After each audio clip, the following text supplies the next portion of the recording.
राजधानी पटना के एक और हॉस्टल में अब एक बड़ा कांड हो गया है और इसके साथ ही वार्डन पर बड़े गंभीर आरोप लगाए गए हैं और एक और छात्रा की संदिग्ध मौत हो गई जिसकी वजह से हड़कंप मच गया है। पूरा मामला हम आपको विस्तार से बताते हैं, लेकिन उससे पहले नमस्कार सुनिश्चित देख रहे हैं यहाँ पर मैं हूँ सानिया आपके साथ। एक तरफ जहां शंभू गर्ल्स हॉस्टल कांड अभी शांत ही नहीं हुआ है, इसका मामला अभी तुल पकड़े हुए है, अलग अलग बयान सामने आ रहे हैं, अलग अलग नेताओं के बयान सामने आ रहे हैं, तो वहीं दूसरी तरफ एक और मामला सामने आ गया। अब देखिए कि इस मामले को लेकर खूब सारा हलचल हलचल मच रहा है और हड़कंप भी मच गया है। लोग जो है कई तरह के सवाल खड़े कर रहे हैं कि आखिर ऐसा क्यों हो रहा है, बार बार हॉस्टलों से ऐसी मामले जो है सामने आ रहे हैं और खास तौर पर आत्महत्याएं, संदिग्ध मौत जैसी वारदातें सामने आ रही हैं। आखिर क्यों हो रही है ये सारी चीजें? अब देखिए कि एक और नीट छात्रा की संदिग्ध मौत ने हड़कंप मचा दिया है। उनके परिवार वालों के द्वारा आरोप लगाया गया है वार्डन पर और मैनेजर पर कि ये लोग जो है छात्रा को मानसिक टॉर्चर करते थे, यानी मेंटली काफी ज्यादा टॉर्चर करते थे, जिसकी वजह से तनाव में आकर छात्रा ने अपनी जान ले ली। पूरा मामला हम जरा आपको विस्तार से बताते हैं। पटना के चित्रगुप्त नगर इलाके में मौजूद शंभू गर्ल्स हॉस्टल में नीट छात्रा से दरिंदगी और फिर उसकी मौत ने सबको हैरान कर दिया था। पटना पुलिस अभी छात्रा की मौत की गुत्थी को सुलझा ही रही है, लेकिन उसी बीच पटना के ही एक और हॉस्टल में नीट छात्रा की मौत के बाद उसके परिजनों ने हॉस्टल वार्डन और संचालक पर संगीन आरोप लगाए हैं।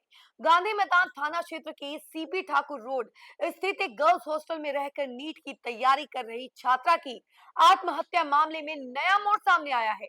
मृतका के पिता ने वरीय पुलिस अधिकारियों सहित थाने को पत्र दे आरोप लगाया कि उनकी बेटी को हॉस्टल संचालक और वार्डन द्वारा मानसिक रूप से प्रताड़ित किया गया, जिसके कारण उसने आत्महत्या की। पिता के आवेदन पर पुलिस ने संचालक और वार्डन से पूछताछ शुरू कर दी है। बता दें कि 6 जनवरी को गर्ल्स हॉस्टल के एक कमरे में छात्रा का शव पंखे से लटका मिला था। मामले में गांधी मैदान थाने की पुलिस ने एफआईआर दर्ज कर छानबीन की थी। प्रारंभिक जांच में पता चला था कि उसे पूर्णिया का एक छात्र अक्सर परेशान करता था, जिससे तंग आकर उसने आत्महत्या की थी।